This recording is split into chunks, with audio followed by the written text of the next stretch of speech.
Shalom, saudara, Bapak Ibu yang dikasihi Tuhan. Saudara, kita sudah 2 bulan ini, kita membaca 3 kitab Injil. Matius, Markus, dan sekarang kita masih membaca kitab Lukas. Di 3 kitab ini, saudara akan menemukan banyak banget kisah ya, yang sama, yang berulang. Tapi di antara semua kisah itu ada satu hal yang menarik buat saya, saudara. Yaitu cerita atau kisah tentang penjala manusia, saudaraku. Di dalam Matius pasal yang keempat ayat yang ke-19 firman Tuhan katakan, "Mari ikutlah aku dan kamu akan kujadikan penjala manusia." Nah, saudara yang dikasih Tuhan, dalam versi bahasa Inggrisnya dikatakan dengan sangat indah sekali, "Follow me and I will make you fishers of men." Nah, saudara yang dikasih Tuhan, kalau kita lihat judul ini, saudaraku, ini adalah tentang ajakan Yesus, saudaraku. Ajakan Yesus untuk apa? Ajakan Yesus supaya kita menjangkau jiwa. Ajakan Yesus supaya kita melakukan amanat agung, saudaraku. Yesus mau, saudaraku, kita menyelesaikan atau melakukan amanat agung itu tidak seorang diri, saudaraku. Karena memang amanat agung itu tidak bisa dikerjakan seorang diri saja. Amanat agung harus dikerjakan bersama-sama, saudaraku. Nah, untuk itu, saudaraku, saya membuka, saudaraku, judul khotbah saya hari ini adalah Jesus Vacancy. No experience needed. Ini bicara tentang lowongan kerja dari Yesus, saudaraku. Nah, saudara, kalau bicara tentang lowongan kerja, saudaraku, namanya membuka ya lowongan pekerjaan, saudaraku. Itu artinya gini, harus ada daya tarik. Kalau nggak ada daya tarik, saudaraku, bagaimana caranya kita, saudaraku, bisa mau, saudaraku, melamar sebuah pekerjaan tersebut? Tapi unik, saudaraku, kalau di lowongan kerja biasa, saudaraku, di situ kan seringkali tulis begini, kita punya apa, maka imbalannya apa. Betul ya, saudara ya? Tetapi untuk Yesus berbeda, saudaraku. Yang Yesus lakukan di situ, dia katakan, dia akan membuat atau menjadikan kita sebagai penjala manusia, saudaraku. Ya, atau di dalam secara personal nih, saudaraku, daya tarik yang dibuat oleh Yesus ketika itu adalah, I will make you fishers of men. Atau dengan kata lain, Jesus will make me, akan membuat saya, menjadikan saya penjala manusia, saudaraku. Menariknya adalah gini, Yesus tidak mengatakan dengan istilah I will give you. Tetapi Yesus menggunakan I will make you. Saudara harus bisa membedakan antara give dengan make. Kalau ketika katakan I will give you, itu sama kayak lowongan pekerjaan biasa.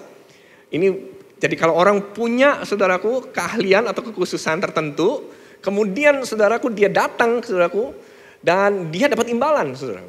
Nah, itu give. Tapi yang Yesus gunakan adalah I will make you. Tuhan mau membentuk, Tuhan mau menjadikan. Ya, aduh, ini sangat luar biasa sekali, saudaraku. Jadi kalau dikatakan I will make you, berarti sebelumnya mungkin kita nggak punya apa-apa.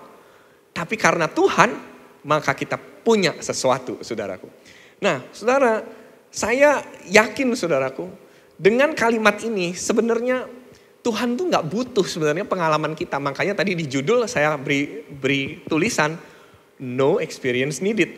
Tidak dibutuhkan pengalaman apapun untuk bisa dijadikan sama Tuhan penjala manusia. Wah, ini luar biasa, saudaraku.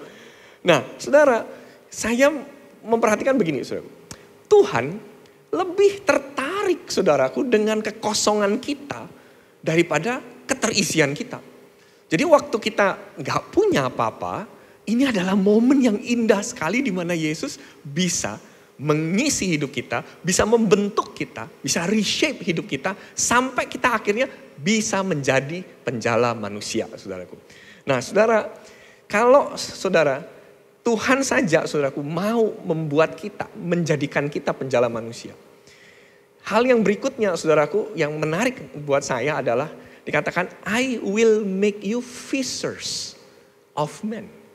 Kata fishers di sini, saudaraku, itu menggugah hati saya. Yaitu apa, saudaraku? Kenapa yang dipakai sama Yesus itu kok sosok nelayan, saudaraku? Sosok penangkap ikan gitu loh. Kenapa, saudaraku? Ternyata gini, saudaraku. Untuk menjangkau itu membutuhkan sebuah kecakapan, saudaraku. Tentu kalau mau menjangkaunya berhasil, kecakapannya harus masuk, saudaraku. Sesuai dengan kriteria, sesuai dengan apa yang Yesus siapkan, saudaraku. Nah, kecakapan itu Tuhan Yesus sendiri melihat ada di dalam sosok nelayan. Ada di dalam sosok seorang penangkap ikan, saudaraku. Fishers ini, saudaraku. Makanya gini, saudaraku. Tuhan mau membuat kita, membuat Anda dan saya memiliki kecakapan seorang fisher supaya berhasil menjangkau jiwa, saudaraku. Menarik ya, saudara ya. Jadi, I will make you fishers of men. Berarti Tuhan mau, saudaraku, membentuk hidup saudara dan saya menjadi sosok penangkap ikan, penangkap manusia. Supaya apa? Supaya semua hal yang Tuhan sudah siapkan ada dalam diri kita dan kita berhasil menjangkau jiwa-jiwa, saudaraku. Nah, saudara, di tengah-tengah kita, saudaraku, saya mengenal ada sosok sahabat saya namanya Stefanus Atat. Beliau ini, saudara, saya kenal banget dia karena apa? Dia tukang mancing, saudaraku. Ya, cuma waktu dia datang hari ini warnanya kayak gini, wah ini kayaknya nggak cocok, saudaraku ya. Kenapa? Kalau mancing nggak boleh cerah-cerah kayak gini, saudaraku. Ikannya takut, saudaraku, kabur, saudaraku. Nah, kalau tadi dikatakan I will make you fishers. Tuhan mau ada kecakapan, ya, fishers, kecakapan sosok atau kecakapan seorang nelayan, kecakapan seorang penangkap ikan. Saya mau kita sama-sama melihat ya, apa arti dari fishers ini sendiri, saudaraku. Fisher itu terdiri dari beberapa huruf, saudaraku, dan huruf yang pertama adalah huruf F. F bicara tentang apa? Faithful. Saudaraku, seorang penangkap ikan, dia harus seorang yang sabar. Dan saya yakin Stefanus Atat ini adalah orang yang sabar, saudaraku. Karena apa? Pemancing itu kalau nggak sabar nggak bakal dapat apa-apa, saudaraku. Jadi prinsip pertama, saudaraku, penangkap ikan adalah ya mesti faithful, mesti setia, saudaraku. Setia itu bicara apa? Mesti sabar, sabar menanti, nggak boleh cepat berubah, ya. Dia mesti punya iman, saudaraku, ya. Makanya ada satu kalimat, saudaraku, yang diungkapkan oleh Charles Spurgeon. Dia katakan bahwa fishing is an act of faith. Mancing itu adalah tindakan iman. Nah, di sini, saudaraku, saya punya serokan, saudaraku, untuk menangkap ikan. Nah, ini dia. Nah, kriteria pertama, mesti punya iman. Ini nggak ada ikannya, baru jaringnya aja, baru serokannya aja, tapi dia mesti punya iman, saudaraku. Supaya apa? Supaya dia, saudaraku, dilatih kesabarannya. Ya, menjangkau jiwa perlu kesabaran? Perlu, saudaraku. Makanya prinsip pertama adalah faith, saudaraku. Hal yang kedua, saudaraku, huruf I. I bicara soal apa? Intelligence, saudaraku. Intelligence di sini bicara soal kepandaian, bicara soal ketajaman. Seorang penangkap ikan, dia harus punya ketajaman, dia harus ngerti cuacanya pas nggak. Oh, kondisi airnya gimana? Ikan ada di mana? Atas atau bawah? Mesti pakai pelampung atau mesti pakai istilahnya kalau di dunia memancing namanya glosor, saudaraku. Glosor itu adalah istilah dalam dunia mancing, saudaraku, untuk di bawah memancing di dasar, saudaraku. Ikannya ada di dasar. Nah, sosok seorang penangkap ikan mesti tajam, tajam dalam melihat, tajam dalam memperhatikan, saudaraku. Nah, ini harus pakai kacamata, saudaraku, ya. Dia menggunakan kacamata. Jadi hal yang kedua, kecakapan kedua adalah membutuhkan ketajaman. Dia harus tahu kapan saat yang tepat, dia memperhatikan ikan ada di mana, kondisi air seperti apa. Dia harus cukup jeli, saudaraku. Hal yang ketiga, saudaraku. Hal yang ketiga bicara soal huruf S, selfless. Dia nggak boleh mikirin dirinya sendiri, saudaraku. Seorang penangkap ikan harus memiliki kerendahan hati. Dia nggak boleh menonjol. Kalau dia menonjol, ikan takut. Saudara mesti paham, saudaraku, di dalam menjalam manusia yang ditampilkan bukan dirinya, tapi yang ditampilkan adalah Yesus. Bukan orang yang menginjilnya, saudaraku, bukan orang yang menjangkaunya, tapi Yesusnya yang harus ditampilkan. Nah, ini kita seringkali salah. Saudara, Tuhan Yesus mau membentuk kita supaya apa? Bukan kita yang menonjol, tetapi Kristus yang menonjol. Saudara, kenapa jangan kita yang menonjol? Karena kita punya kekurangan. Ketika kita punya kekurangan, ketika kita punya kelemahan dan itu yang tampak. yang terlihat, bukan Yesus yang terlihat, maka orang akan bilang, oh kok begini ya? Akhirnya jadi susah saudaraku untuk menjangkau. Di dalam dunia mancing terkenal dengan kalimat gini, ikan yang takut tidak akan makan, saudaraku. Saudara bisa bayangin kalau mancing pakai bajunya cerahnya kayak gini, ini ikan gak ada yang berani, saudaraku. Gak ada yang makan, saudaraku. Percaya deh, saudaraku. Jadi mesti diapain, saudaraku? Dia mesti dikasih jubah kerendah hatian. Nah, ya dikasih jubah kerendahan hatian supaya apa? Supaya jangan menonjolkan diri, tapi Kristusnya yang menonjol, saudaraku. Mesti ditutup, saudaraku. Ya, inilah yang namanya jubah, saudaraku. Kerendah hatian, saudaraku. Ini huruf S, ya, selfless, belajar rendah hati. Nah, tuh lihat ya, udah cocok sekali nih. Mancing ya memang harus begini. Jadi penangkap ikan nggak boleh menonjolkan diri. Ya, kuningnya harus tutup. Ya, kuningnya harus ditutup. Tidak boleh terlihat, biar Yesus yang terlihat, bukan diri sendiri yang terlihat, saudaraku. Ya, ini yang Yesus mau bentuk dalam hidup kita. Nah, hal yang berikutnya, saudaraku, huruf H. Huruf H ini bicara tentang apa? Hard working atau sosok pekerja keras.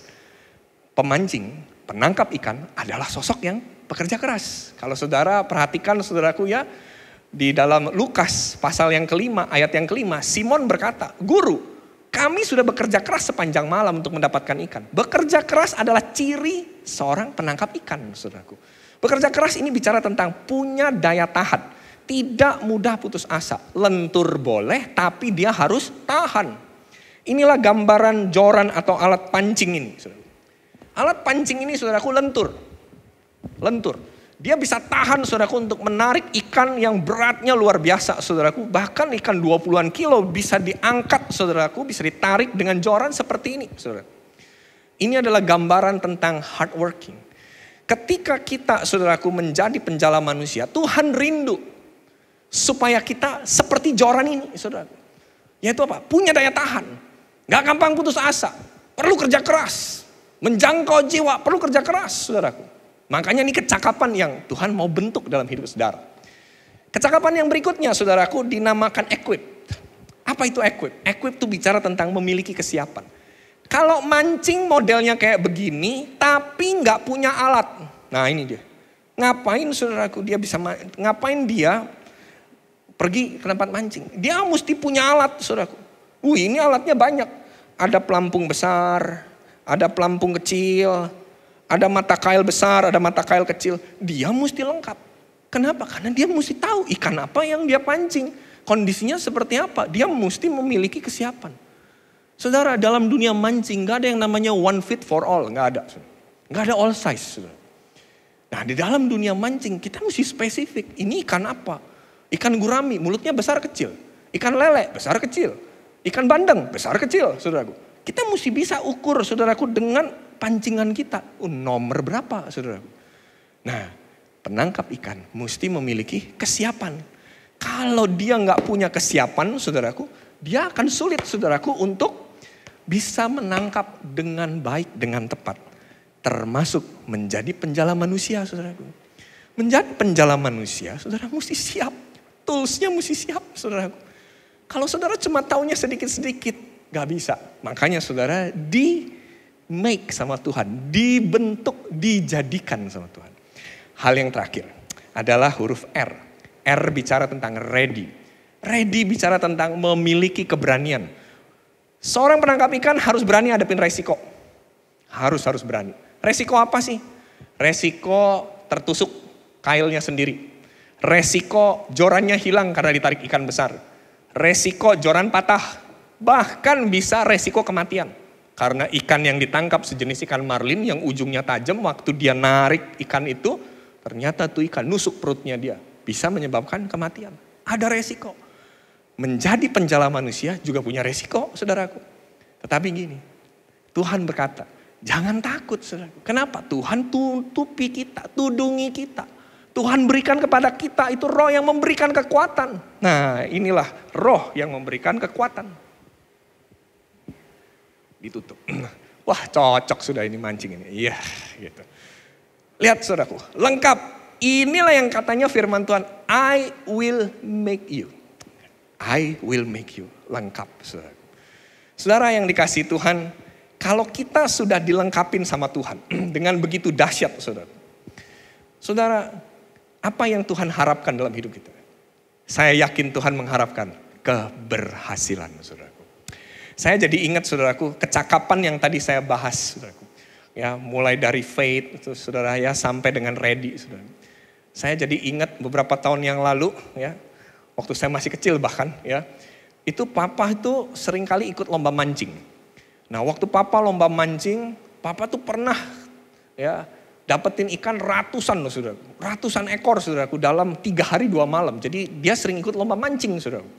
Nah, waktu dia ikut lomba mancing ini dapat ratusan ekor, dia ajak saya, saudara. Dan dia mulai latih saya, saudaraku, untuk jadi apa? Pemancing yang handal. Dia melatih saya, gimana caranya narik ikan, belokin ikan, ya kan, angkat ikan, termasuk makan ikan, saudara. Jadi dia latih saya sampai lengkap, saudara.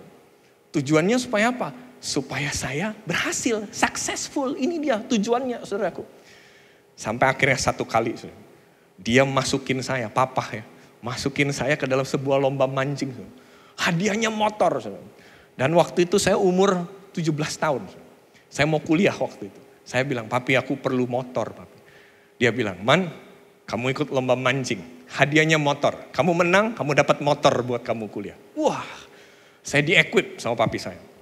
Latih, ya, latihan dulu, narik ikan, ya, perhatiin bikin umpannya gimana gitu. Nah, setelah saya masuk dalam pertandingan, kira-kira sore, saudara, saya dapat tarikan ikan, saudara. Wah, itu lumayan berat, saudara. Lebih dari 30 menit saya coba narik ikan dulu. Waduh, gede banget, saudara. Saya sampai gantian sama papa saya. Papa saya yang jadi mentor saya, saudara. Saya udah capek, dia gantiin saya. Udah, habis itu, ayo Man, kamu naik lagi Man. Gitu. Sampai akhirnya tuh ikan naik, saudaraku. Begitu naik, saudara, aduh saudara, itu ikan gede banget, saudara. Saya langsung segera bawa ikan itu ke tempat timbangan, karena itu perlombaan. Ditimbang 12,4 kilo, saudara. Wih, saya seneng banget karena yang naik sebelumnya, saudaraku, rekornya cuma 6 kilo. Ini saya 12,4. Waktu pertandingan tinggal 2 jam, saya udah deg-degan, saudara. Tapi tahu nggak, saudara? Begitu waktu pertandingan udah mau akhir, saudara. Akhirnya selesai pertandingan dan saya lihat nama saya paling atas, saudara. Dan disitulah, saudaraku, saya pertama kali, saudaraku, juara lomba mancing, saudaraku. Saudara, saya akhirnya, saudaraku, berhasil mendapatkan, saudaraku, kejuaraan, saudaraku. Dapat piala yang luar biasa ini, saudara. Saya masih simpen, saudaraku. Kenapa? Karena ini kenang-kenangan, ya, sebuah bukti nyata, saudaraku. Seorang ayah yang mementor anaknya, yang ngelatih anaknya sampai akhirnya berhasil, saudaraku. Saudara, saya puas banget, saudaraku. Di tahun 91 itu akhirnya saya memenangkan pertandingan ini dan saya dapat hadiah motor, saudara. Saudara, kalau mancing ikan, saudara, dapat hadiahnya kayak gini, sukses, saudara. Saya yakin Tuhan juga mau saudara sukses menjangkau manusia, saudara. Menjangkau jiwa, saudara. Syaratnya apa? Ya siap, saudara. Tadi syaratnya, fisher tadi, saudara. Saudara, kata fisher tadi, saudara, di belakangnya ada kata fishers, S. S artinya apa? Sukses. Dapatkan keberhasilan. Buat saya, saudaraku, keberhasilan saya nggak berhenti sampai mendapatkan piala ini atau kemenangan. Sukses buat saya adalah ketika saya mau mengajarkan kembali kepada anak saya. Saudara, saya ingin tunjukin satu foto sama saudara. Saya seneng banget, saya ngelatih Arsya anak kami, saudaraku, untuk bisa mancing, saudaraku. Pertama kali susah, waduh susahnya luar biasa. Tapi terakhir ini, saudaraku, waktu kami ajak dia pergi mancing. Dia dapat ikan, saudaraku. Tarikannya dia sendiri, saudara. Aduh, saya bahagia sekali. Bahwa apa yang saya dapat dari papa saya boleh bagikan kepada anak saya. Dan akhirnya Arsya berhasil, saudaraku. Saya yakin setiap saudara pasti rindu mengalami keberhasilan ketika saudara menjangkau jiwa. Ya, menjadi penjala manusia, saudara. Cuma masalahnya gini, saudaraku. Saudara, apa dong yang harus saudara responin supaya saudara bisa menerima fisher tadi, saudaraku. Saudara, di bagian yang terakhir ini, saudaraku, saya mau berikan sebuah tantangan sama saudara. Coba saudara lihat lagi kalimatnya, berbunyi apa tadi? Follow me, ikutlah aku, katanya. I will make you fishers of men. Sebelum kalimat I will make you, di situ dikatakan follow me. Follow me artinya apa? lakukan sesuatu atau ikutlah aku, ada sebuah tindakan yang harus kita lakukan, saudaraku. Yaitu apa, saudaraku? Yang pertama, saudara mesti punya yang namanya sikap bersedia. Saudara. Bersedia itu bicara tentang apa? Kosong. Saudara mesti mengosongkan semuanya, saudara. Saudara coba lihat ayat yang kelima. Di dalam Lukas 5 ayat yang kelima, di situ dikatakan gini. Simon menjawab, Guru, telah sepanjang malam kami bekerja keras dan kami tidak menangkap apa-apa. Tetapi karena engkau menyuruhnya, aku akan menebarkan jala juga. Simon itu bersedia mengosongkan segala sesuatunya demi Yesus, saudaraku. Demi dia dibentuk sama Tuhan, saudaraku. Demikian juga hidup kita, apakah kita rela mengosongkan semuanya, saudara? Mengosongkan sepenuhnya. Apa yang Simon lakukan, saudaraku, waktu dia mengizinkan Yesus, saudaraku, masuk dalam hidupnya dia.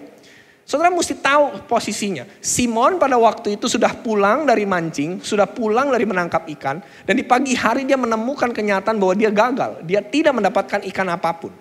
Dia kondisinya capek, saudaraku. Tetapi saudaraku, ketika Yesus ingin meminjam perahunya, Simon memberikannya. Ketika Simon memberikan perahu itu, kemudian Yesus akhirnya mulai berkhotbah di atas perahunya. Saudara, kebayang gak begini, saudara? Simon udah capek. Yesus khotbah di atas perahunya sendiri. Kalau saya nih, saudaraku, ada di posisi Simon, mungkin loh, saudaraku, mungkin saya tidur, saudara. Karena penangkap ikan itu, saudaraku, semalaman pasti nggak bobo, saudaraku. Aduh, pasti capek banget. Lebih capek lagi kalau mau menangkap ikan nggak dapat apa-apa. Itu capeknya luar biasa. Jadi saya yakin Simon ketika itu letih, bukan hanya letih fisik, tapi dia juga letih mental. Kenapa? Karena nggak dapat apa-apa, saudaraku. Saudara, tapi Simon bersedia mengosongkan segalanya, saudara. Buat siapa? Buat Yesus, saudara. Dan saudara, ketika Simon bersedia kosong, dia juga menunjukkan lewat apa? Responnya dia ketika dia melihat mujizat yang Yesus lakukan. 2 perahu penuh dengan ikan. Apa yang terjadi sama Simon? Di ayat yang ke-8 kita bisa melihat bahwa Simon tersungkur di depan Yesus. Simon datang sebagai orang yang bersedia kosong, saudaraku. Kadang-kadang gini, saudaraku, kita ini susah banget kosong, saudaraku. Kenapa kita sering kali susah kosong? Karena kita udah merasa banyak hal, kita udah memiliki keahlian, kehebatan, keberhasilan. Sama yang seperti tadi saya ceritakan. Saya tahun 91 berhasil memenangkan juara 1, dapat hadiah motor. 10 tahun kemudian, papa saya ajak saya mancing di New Zealand, saudara. Waktu papa saya ajak saya mancing di New Zealand, saya pikir keberhasilan apa yang pernah kami lakukan bisa terulang di New Zealand. Nyatanya apa? 0 besar. Kami mancing hampir seharian untuk menangkap ikan salmon, kami gak berhasil. Kenapa? Karena kami masih membawa keberhasilan kami dulu. Tapi ketika sang pengemudi kapal itu bilang, Pak, mancing salmon gak gitu, Pak. Mancing salmon harus begini. Ketika kami mulai belajar mengosongkan diri kami dan mengizinkan sang boat driver tadi memberitahu kepada kami mulai mengikutinya. Apa yang terjadi, saudara? Kami mulai dapat satu tarikan ikan salmon yang besar, saudara. Sama, saudara. Saudara gak bersedia kosong, saudara pasti akan sulit sekali dibentuk untuk jadi fishers of men. Ada satu statement yang luar biasa, saudara. Kebiasaan, keberhasilan, keahlian, kehebatan kita dapat menjadi penghambat serius untuk mengikuti Tuhan. Anda harus bersedia kosong untuk mengikuti Tuhan. Hal yang kedua, saudara mesti berserah. Bukan hanya berserah. Simon memberikan penyerahan sepenuhnya. Berserah artinya apa? Mempercayai. Banyak orang di masa-masa seperti ini bicara soal berserah, tapi gak ngerti arti berserah. Berserah adalah mempercayai sepenuhnya. Apa yang membuat Simon mempercayai Yesus? Saya yakin dia gak tidur waktu Yesus lagi khotbah di kapalnya. Simon dengerin firman. Orang akan makin dahsyat di dalam penyerahan ketika dia belajar untuk mempercayai firman sebanyak-banyaknya dalam hidupnya dia. Makanya saya tulis begini. Besarnya penyerahan diri kita kepada Tuhan bergantung pada banyaknya firman yang kita percayai. John Piper mengatakan gini. Trust Jesus, get fish. Mempercayai Yesus, Anda akan dapatin ikan. Saudara, seberapa besar saudara mau berserah sama Tuhan? Berserah artinya apa? belajar mempercayai firman. Yang terakhir saudaraku, firman Tuhan katakan saudaraku, di dalam Lukas 5 ayat yang ke-11, ini amazing sekali. Dan sesudah mereka menghela perahu-perahunya ke darat, mereka pun meninggalkan segala sesuatu, lalu mengikuti Yesus. Saudara, hal yang ketiga, ini yang saya beri nama activate, bertindak. Apa itu bertindak dalam konteks ini? Bertindak dalam konteks ini artinya apa? Siap meninggalkan segala sesuatu, saudara. Saudara mau bertindak? Mungkin saudara bilang, aduh Kak, kalau definisinya meninggalkan segala sesuatu ini berat banget. Saya harus akui saudara untuk bisa bertindak, saudara mesti benar-benar baca Filipi 3 ayat yang ke-8. Di situ ditulis begini. Di dalam Alkitab yang terbuka saya tunjukkan kepada saudara. Sungguh segala sesuatu kuanggap rugi dibandingkan dengan pengenalan akan Yesus Kristus Tuhanku, yang jauh lebih berharga dari apapun. Demi Kristus aku telah kehilangan semuanya. Karena semua itu sekarang kuanggap sampah supaya aku boleh mendapatkan Kristus. Saudara, meninggalkan sesuatu, saya mendefinisikannya dengan keberanian untuk memilah sampah. Ada begitu banyak sampah dalam hidup kita rasanya. Kalau saudara berani untuk memilah sampah dalam hidupmu, saudara pasti akan lebih mudah, saudaraku, untuk bisa mengikut Tuhan. Untuk bisa dibentuk sama Tuhan. Kebanyakan kita gak punya keberanian untuk memilah sampah. Saudara. Memilah sampah akan menolong Anda untuk bisa meninggalkan segala sesuatu yang tidak berguna. Jadi saudaraku, hari ini, bagaimana respon saudara sama firman Tuhan? Apakah saudara rela mengatakan, Jesus, you will make me fisher of men. Dengan cara apa? Follow him. Dengan cara apa? Mengikuti dia. Merespon lowongan kerja Yesus. Yang tadi di depan saya ungkapkan kepada saudara. Saya rindu buat setiap kita. Saat ini saudaraku. Responi firman Tuhan ini saudara. Tuhan rindu dengan kekosongan kita. Membentuk hidup saudara. Untuk apa saudaraku? Untuk dijadikan sebagai penjala manusia saudara. Dan saya yakin kalau saudara ikutin ini semua. Saudara pasti sukses. Dapatkan jiwa-jiwa dalam hidupmu, saudara. Pasti sukses. Saya melihat ada begitu banyak pertolongan Tuhan dalam hidup kita. Dia akan menjadikan kita berhasil, saudara. Untuk menjangkau jiwa, saudara.